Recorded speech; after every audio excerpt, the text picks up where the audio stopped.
that Connecticut became a key force in this war for American independence, you need to realize that, including state troops and militia, more than 40,000 men served under arms during this War of Independence. That's over 20% of the adult male population that serves under arms.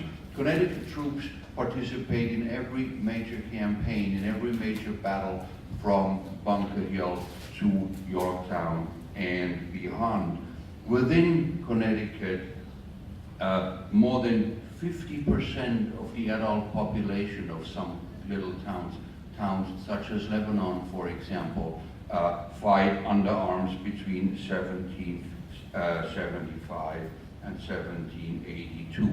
And it's safe to say that of all the states, of the 13 states that revolt against the British Crown, when it comes to a percentage of the population, there's a larger percentage, a larger share of the population that serves in the Continental Army or under arms in Connecticut than in any other state.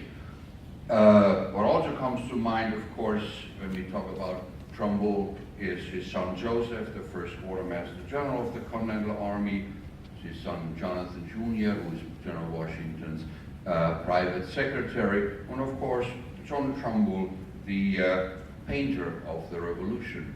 Who comes to mind are Nathan Hale from Coventry, the one who regretted that he only had one life to lose for his country. Who comes to mind is Benedict Arnold, the only soldier who has a monument to a leg at the battlefield of Saratoga. There are some other things we won't talk about. What comes to mind are people like Israel Putnam, William Williams, Hannah Bunce Watson, the publisher of the Connecticut Courant, Silas Deane, who has been mentioned, Jeremiah Wadsworth, Washington's aide-de-camp David Humphreys, and Moses Cleveland, whose name continues to be heard all over the country, and that's why? Because he founded Cleveland, Ohio, and there's a marker, we just drove past it earlier today. But what also comes to mind are some of the nameless heroes, or maybe not so nameless heroes of this war, the men who fought and died in the battles of independence. And if you think these stories about men unhitching their cattle from the plows and going home and picking up their weapons and becoming soldiers, and when the war is over, they go home again. If you think this is all fantasy and never happened, let me quote to you from the pension application of Nathaniel Root from Coventry, and his grave is over there in Coventry in the cemetery up in the center of town, who wrote in his pension application that on the day after the battle at Lexington, namely the 20th of April 1775, he was plowing in his field when the news came of said battle, with an order at the same time to repair to headquarters of his regiment immediately. He took his cattle from the plow, mounted a horse, and proceeded to Pomfret in the county of Windham, the place assigned for the regiment to meet. When and where a draft was made from the regiment of about 1/2 of his number, and declarant was one, he goes to Cambridge, he fights at the Battle of Princeton, where he loses a finger, and when the war is over, he comes back home, but I'm not sure he is rehitching the same cattle, that's probably been eaten by then, but this is the people say that never happened. It did. On the way to Cambridge, he's accompanied by Roger Strong. Roger Strong is born on the 13th of May, 1762.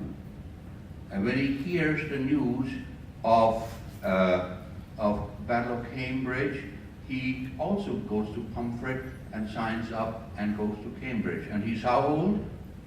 13. Not even. He's just a couple days before his 13th birthday.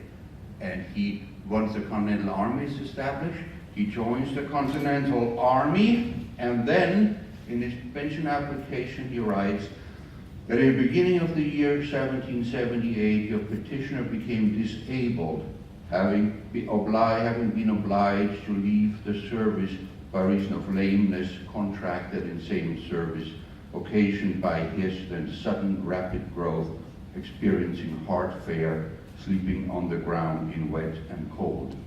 He is discharged in 1778 as unfit for service. He's how old? Not even 16. And I could give you many stories like that of very young as well as very old people joining the war, representing the spirit of people of Connecticut in 1775.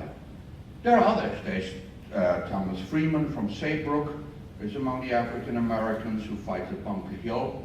This society is a multiracial, multi-ethnic, multilingual society that we have here.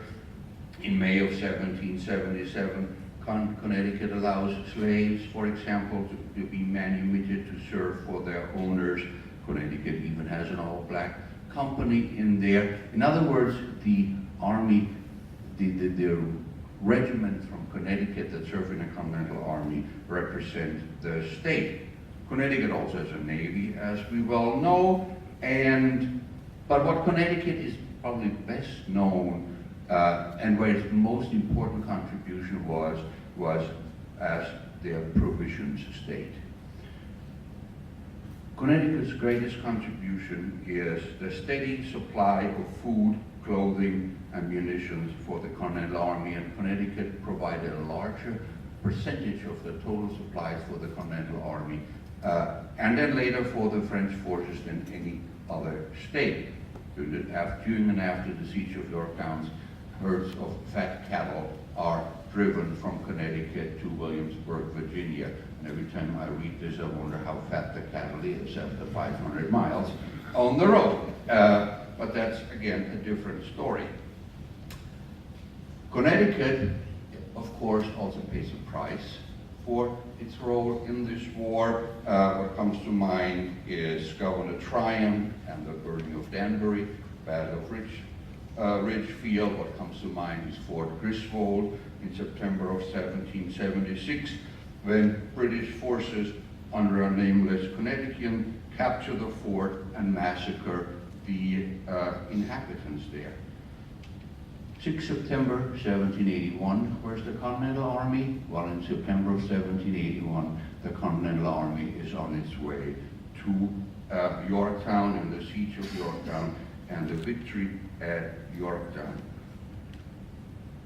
The Yorktown campaign and the role of France and French soldiers in this war and their presence in Connecticut is also an integral part of the history of Connecticut, be that the Conference of Hartford in October of 1780, the Wethersfield Conference of May of 1781, the winter quarters of Lauzon's Legion in Lebanon, or the march through Connecticut to eventually Yorktown and victory. And while we are eternally grateful for the French for their contributions to this war and the victory of Yorktown, we're also, of course, very grateful that they decided to march clear across Legislative District 55, because that is giving us the opportunity to be here today, and thank Representative Sawyer for being so relentless and determined in getting this legislation passed in the state of Connecticut, something that eventually then became a National Historic Trail. And therefore, I'm very pleased and very honored to be here and in this event to say thank you to you for all you did. Thank you very much.